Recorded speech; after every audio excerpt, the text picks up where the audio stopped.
Yo, hey everybody. Yeah, I know it's live on the YouTube.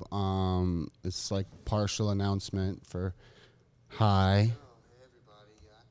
We're gonna talk crypto for a second. I want to make sure it's live on the Patreon as well, for everyone, and then bring up my notes. Okay, yeah, and it sounds good. Cool. I can turn that off. I can bring up my notes because I'm all professional and I wrote notes for this for you guys, even though this is pretty introductory. Let me hop on over to the Patrizzle. Make sure it's going off there. View posts. There we go. There it is. And it's playing in Patreon too. All right, what's up, everyone? I see there's a few of you in the chat. I'll go ahead and say hi to all of you in the YouTube chat already. Avery T, Logan, Homer Can, Nico the Greco. We've all came to learn a little bit about crypto, and hopefully a bro can translate what the F is going on and teach it to you guys. What we're talking about today is the technology that cryptocurrency is based on, and what is when you hear the word blockchain and what that is and what is blockchain technology. All right. So like really simply, blockchain technology is a list or a ledger. And basically what that means, it keeps things in order. What is a block? A block is a record of a transaction. So like Bitcoin moving from one place to another. And each block knows its name and the block before it, or the block after it, sorry. Block before it. Yeah, I'm high. So the block remembers itself and the block before it and references everything in a line. All right, so why is this important? It's important for validation. Bring up the notes here. So how do we validate things right now? How do we make sure that that's what it's supposed to be? And it's mostly through serial numbers. Your phone has a serial number, your computer has a serial number, your TV has a serial number, and it's all controlled by your manufacturer. That's what's called centralization. So when everything that's serialized is controlled under one roof, like your driver's license number is controlled by the DMV, which is controlled by the state, which is all centralized. Same with money. Like each dollar bill has a note number on it, and then that's controlled by the central bank, hence centralization. What Bitcoin aims to do, or other cryptocurrencies aim to do, is decentralize that. And basically what that means, that spreads the ownership and the validation to the people. So how does Bitcoin or blockchain technology verify information? And I'm using those kind of synonymously right now, and we'll explain the difference before them. But what's important to know is that Bitcoin was the first cryptocurrency to use blockchain technology. So they'll kind of get used synonymously for right now, and then we'll talk about other coins and what they plan to do later and why they are better or worse than Bitcoin, and we'll get into the weeds. So what Bitcoin is made to do and how it uses the blockchain is to verify transactions. So I send money somewhere. Well, through that transaction, I use what's called cryptography. And if any of you guys are experienced with like war, the German Enigma is a great example of like what is cryptography. Basically jumbling up your message into something else, and then someone unjumbles that later, and then it's validated. This is used to protect against like cyber attacks or hackers of any sort. And then this gets us to mining, or what's called Bitcoin mining. That's taking computer power to basically unscramble this message, to decode it, and then when it does, and when it guesses correctly, it's rewarded with a little bit of Bitcoin and is allowed to add a note to the ledger. So that's what I talked about before. So like, how do you add a block? How do you verify a transaction? See how this is like all coming together? When a computer verifies a transaction, it is allowed to write to the ledger. So it writes a note. That note then has a serial number. It knows its serial number and the serial number of the node in front of it. That way everything always stays in order. And this is good for referencing when payments were made, referencing when things happen, different transactions happen. It's just really good to keep a record of everything. Banks do it right now. Like at first it started with a book at a bank, like a literal ledger that you wrote in. Then that moved to a database file. Then that moved to a database file on a server or a network. And now we're trying to take it away from one controlling source to many controlling sources validated through math. So, I mean, it's a pretty, like, really interesting concept, to be honest, and, like, we're really just kind of breaking down some of the eases of it. Nico the Greco is going to ask, should I start mining Bitcoin? I mean, that's a quick segue, but, you know, while we're here, we'll go ahead and talk about it. So, like, originally, Bitcoin was mined on CPUs, and you were rewarded with a lot of Bitcoin for mining it, and profit value of what you used. So exponentially, as it goes on, Bitcoin gets harder to mine, and the more people who are mining it makes it even harder to mine. This was like kind of what was made in the plan. That way it keeps the circulation of Bitcoin low. Like a bunch of miners can't just come in at once, mine everything up, and then have a bunch of Bitcoin out into the world.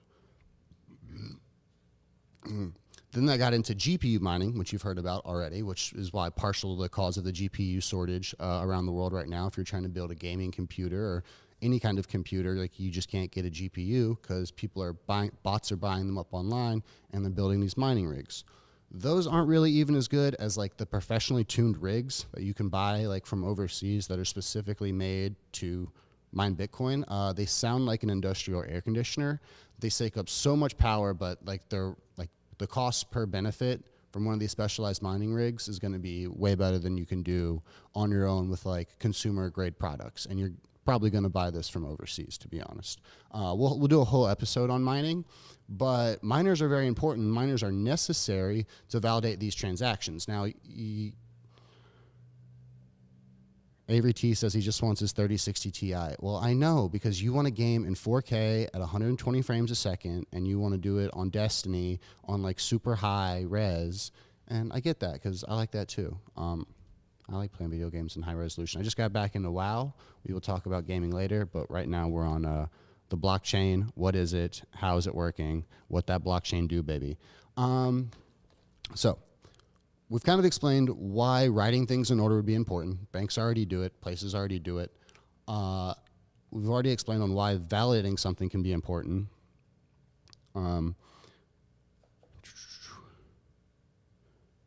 Okay.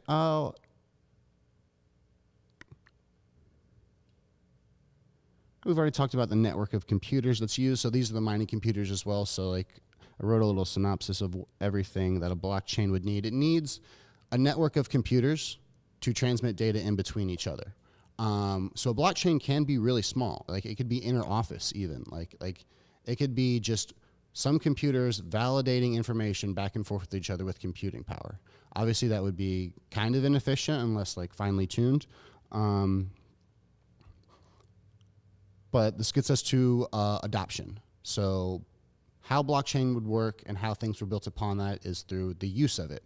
And in the terms of Bitcoin, what does that mean? That means more places and things that you can do with it. What you had heard before is that Bitcoin was basically just used for drugs.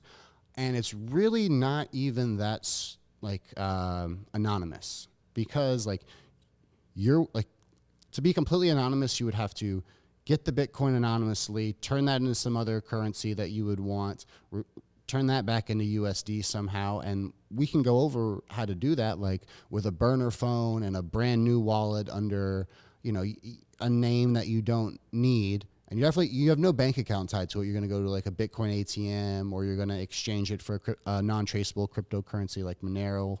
But Bitcoin in itself, and just using Bitcoin, is actually pretty traceable. Because there's a public ledger. Like you can literally go to a website, and we'll talk about this in another episode as well, and view every transaction on the blockchain. You can type in a wallet address. So like if you know someone's wallet, like it's a big jumbly bunch of letters. So it's not like a caricature or a name. But if you know that wallet address, you can search for every transaction that was made under that wallet, because it's all public domain knowledge. And that's how this stays verified so easily. Same thing with, this wallet addresses, exchanges. Those are all like if you have an account on an exchange, that'll be also tied to another address that you can view on the blockchain. We talked about those serial numbers before that each block has in the blockchain. Those are called hashes. So you'll probably hear that word thrown around a little bit.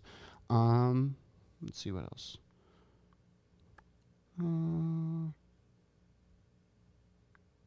Yeah, I guess one more definition that we'll talk about today is he'll be thrown around is proof of work, and basically what that means is there's already been a computer that has solved the equation to verify the transaction from Bitcoin. And Bitcoin actually isn't instantaneous. So I don't know if any of you have bought it yet, but you'll send Bitcoin somewhere, like say you're sending Bitcoin to your wallet, it doesn't show up in your wallet immediately. You are trying to make a transaction of Bitcoin. So basically you're saying, as a sender, I send this much Bitcoin to this address in my wallet. So I want to get it out of an exchange and into a wallet. So I send it.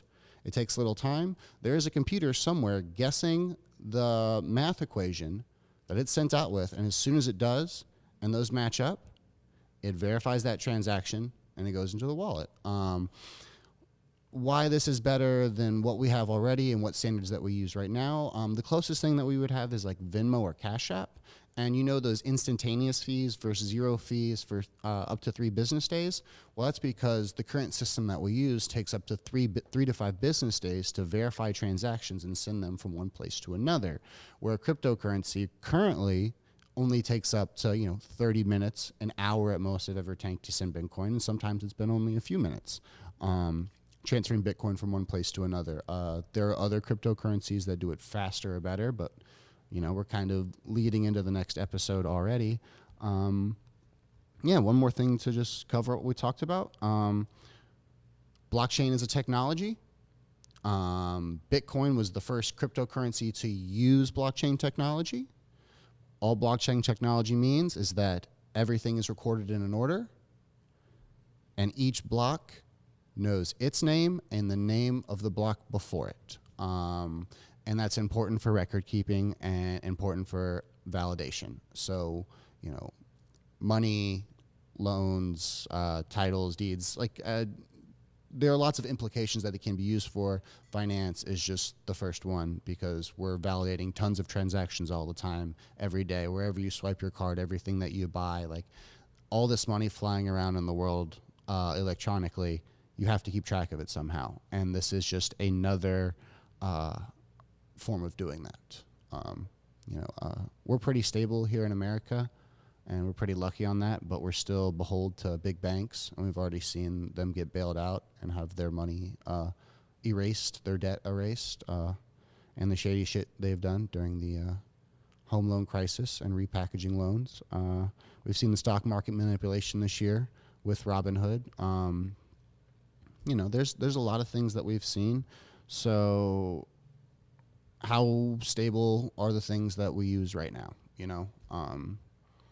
Day to day, it's pretty easy to get cash out of an ATM or Venmo someone some money, but maybe one day it's not, and we need something that's a little bit uncontrollable, and cryptocurrency could be that. I hope you guys learned what blockchain was today. We talked a little bit about Bitcoin. We went and do a little bit about some other things, why it is anonymous, is it instantaneous, or why it is or isn't anonymous, how to make it anonymous. We'll have a full in-depth video about that one day too if you really want to get super secretive with moving your money around. Papa G will have a video on that. That'll probably be Patreon only. That will not be live here on the YouTubes. But thank you all for hanging out with me. It's been a lot of fun. I'm going to go turn the stream off now.